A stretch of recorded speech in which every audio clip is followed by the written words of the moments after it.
Bismillahirrahmanirrahim. Assalamualaikum warahmatullahi wabarakatuh. Alhamdulillahirabbil alamin. Assalatu wassalamu ala asyrafil anbiya'i wal mursalin wa ala alihi wa sahbihi ajma'in. Baiklah, pada kesempatan kali ini saya akan mencoba untuk menjelaskan mengenai metodologi tafsir fi Dhilalil Quran karya Sayyid Qutb. Sebelum masuk kepada metodologinya, saya akan menyampaikan secara ringkas tentang biografi dari Sayyid Qutb. Sayyid Qutb bernama lengkap Sayyid Qutb Ibrahim Husain Syadzili, yang lahir di Desa Musya, Provinsi Asyut, Mesir, pada tanggal 9 Oktober 1906. Jadi semasa kanak-kanak, Sayyid Qutb memperoleh pendidikan di kampungnya. Dia tinggal dan tumbuh di keluarga yang mencintai Al-Quran dan mencintai dunia pendidikan. Dan pada masa anak-anak ini, Sayyid Qutb sudah menampakkan kecerdasannya. Dia hafal Al-Quran belum genap di usia 10 tahun, dan ayahnya mengirimnya untuk belajar ke Kairo dan tinggal di Helwan bersama pamannya yang seorang wartawan. Kemudian Sayyid Qutb melanjutkan pendidikannya ke Tajhiziyah Darul Ulum, kemudian juga kuliah di Darul Ulum di Cairo University, dan mendapatkan sarjana di bidang sastra. Dan dari sini yang akan mempengaruhi corak tafsir dari fi Dhilalil Quran, karena latar belakang dari Qutb adalah sarjana pendidikan sastra.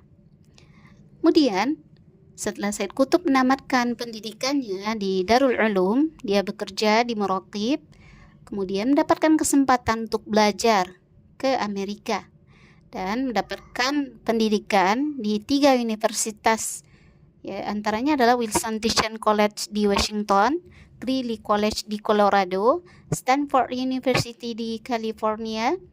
Nah, pada saat berada di Amerika ini, Sayyid Qutb melihat orang-orang maju pendidikannya, teknologinya, sainsnya, tapi kosong dari nilai-nilai spiritualnya. Dan pada saat ini terjadi perubahan paradigma pada Sayyid Qutb. Dia melihat di sana orang berpesta pora, ternyata karena kematian dari Hasan al-Banna. Dari sini Sayyid Qutb pelajari tentang Hasan al-Banna dan tentang Jamaah Ikhwanul Muslimin. Dan sekembalinya ke Mesir, Sayyid Qutb bergabung dengan Jamaah Ikhwanul Muslimin. Kemudian yang mana Mesir ketika itu mengalami kekacauan politik, ya. Jadi ada inqilab, ya, kudeta yang mana Mesir ini 2 kali mengalami inqilab, yaitu Jamal Abdel Nasser, kemudian juga pada pemerintahan Mursi yang dikudeta oleh As-Sisi, ya, tahun 2011. Jadi Sayyid Qutb ini dituduh gitu, ya, melakukan berkompromi gitu, ya, untuk menggulingkan pemerintah Jamal Abdel Nasser. Jadi dia ditangkap dan dieksekusi mati di mahkamah militer. Jadi sebelum dihukum mati itu ditawarkan, ya. Jadi ada yang datang ke tempat Sayyid Qutb tersebut. Kalau di Mesir, kalau ada orang yang akan dihukum mati, datanglah petugasnya, ya, yang akan mentalkinkan sebelum dieksekusi mati. Tetapi sebelum itu dia menawarkan Sayyid Qutb untuk menulis tanda tangan permintaan maaf dan nanti tidak akan jadi dieksekusi. Tetapi Sayyid Qutb tidak mau taat kepada rezim dan tetap pada keteguhan dari pemikirannya, pendapatnya, dan dia akhirnya dihukum mati, ya, pada 29 Agustus 1966. Dan Sayyid Qutb ini sebenarnya sudah beberapa kali masuk penjara dan sebenarnya sudah keluar juga atas permintaan dari Presiden Irak waktu itu, ya.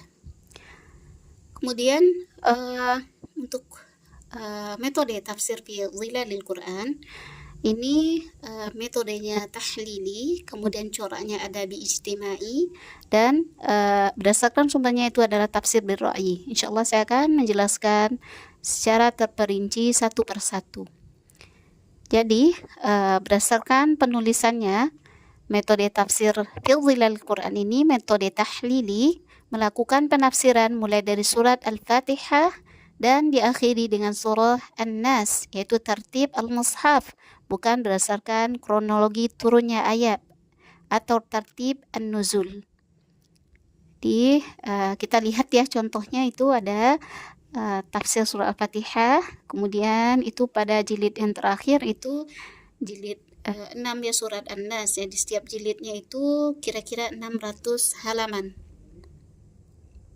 Kemudian corak tafsirnya corak adabi ijtimai, yang mana mengkolaborasikan nilai-nilai sastra dan nilai-nilai kemasyarakatan.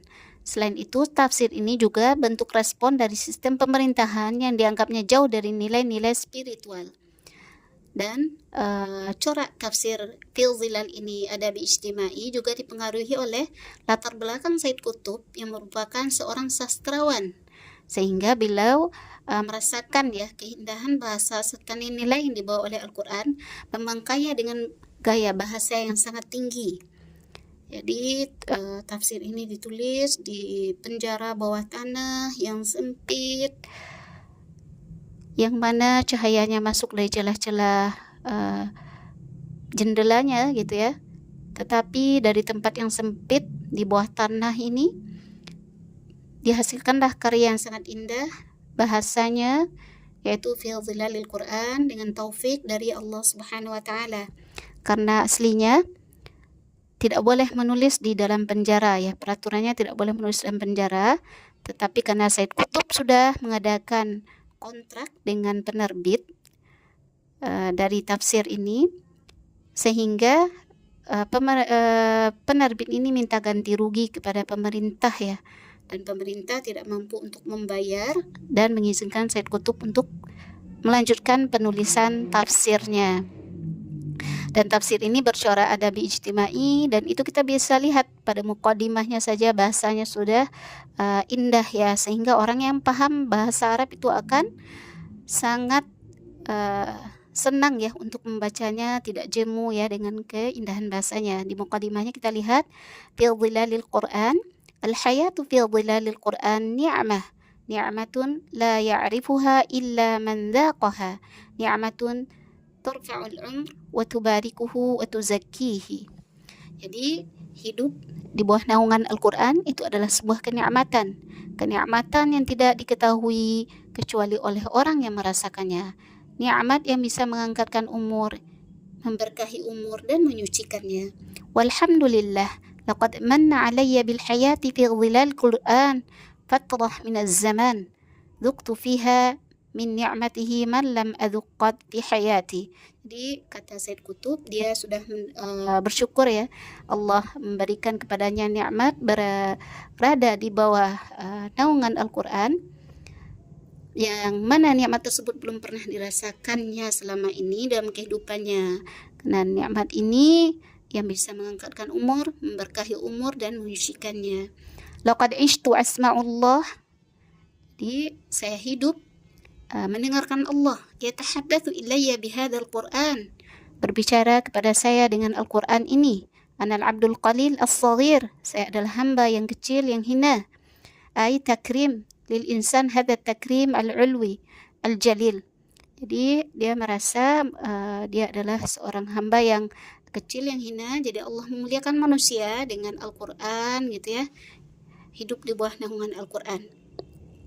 Kemudian juga di dalam muqaddimahnya ini Said Qutb melihat kepada orang-orang gitu ya, yang mana mempunyai ihtimamat atau kepentingan kepada hal-hal yang remeh gitu ya, kepada hal-hal duniawi, yang mana juga Said Qutb memandang di sini kejahilian tersebut bukan adalah masa dahulu saja gitu ya, tetapi kejahilian ini adalah masa dimanapun, dimana orang jauh dari syariat Islam, maka itu disebut dengan jahiliyah walaupun pada masa apapun gitu ya. Jadi dia mengistilahkan di sini jahiliyah itu adalah jauhnya seorang dari ajaran Islam gitu. Itu akan disebut jahiliyah.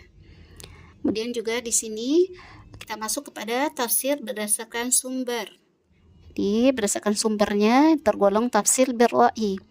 Jadi tafsir fi zilal Quran ini juga mengambil sumber dari Al-Quran, dari sunnah, dari perkataan sahabat, tetapi lebih didominasi oleh ra'i atau pemikiran, akal, rasio. Ini beberapa alasannya. Yang pertama adalah secara statistik melihat penafsiran Said Qutb ini lebih didominasi menafsirkan ayat dengan pemikiran. Jadi melihat kondisi umat gitu ya. Jadi ini menjadi ciri tafsir birra'i dengan penggunaan nalar, konteks sosial dan pemikiran mufassir. Alasan keduanya adalah minimnya di dalam tafsir ini kutipan sanad gitu ya. Kemudian yang ketiga, suasana penulisan tafsir ini di dalam penjara, di dalam tekanan pemerintah, dan ini banyaknya dari khawatir kata Said Qutb di mukadimahnya itu, dan juga dari pemikiran-pemikiran dari Qutb. Kemudian ini di antara contohnya surah Al-Fajr ayat 27 sampai 30. Said Qutb menafsirkan tentang an-nafsul al-mutmainnah, ya ayyatuhan al-mutmainnah ila rabbiha, al-mutmainnah ila tariqiha, al-mutmainnah ila qadarillahi biha, al-mutmainnah fis sarai wad dara wa fil basti wal qabdi an-nafsul al-mutmainnah wa fil man'i wal ata al-mutmainnah fala tartab wal mutmainnah fala tanharif wal mutmainnah fala tatalajlaj fi tariq al-mutmainnah fala tarta' fi yaumil hauli araib. Jadi jiwa yang tenang itu adalah jiwa yang tenang kembali kepada Tuhannya, kepada takdir Allah, jiwa yang tenang dalam kesenangan, dalam kesempitan, dalam kelapangan, dalam kesempitan. Kemudian jiwa yang tenang juga ketika terjadinya hari yang sangat menakutkan gitu ya. Ini di antara contohnya. Dan juga kita bisa lihat juga di dalam contohnya surat Al-Fatihah, ghairil maghdubi alaihim waladdallin, yang biasanya kalau tafsir bil ma'thur itu ada asarnya ya atau riwayatnya, tetapi di sini Said Qutb tidak memasukkan riwayat di sini ya di dalam ayat tafsiran ghairil maghdubi alaihim. Mungkin itu yang dapat saya sampaikan ya dari penyampaian atau kesimpulan dari metodologi tafsir fi zilal Quran karya Said Qutb. Akhir kata saya ucapkan mohon maaf atas segala kekurangan. Assalamualaikum warahmatullahi wabarakatuh.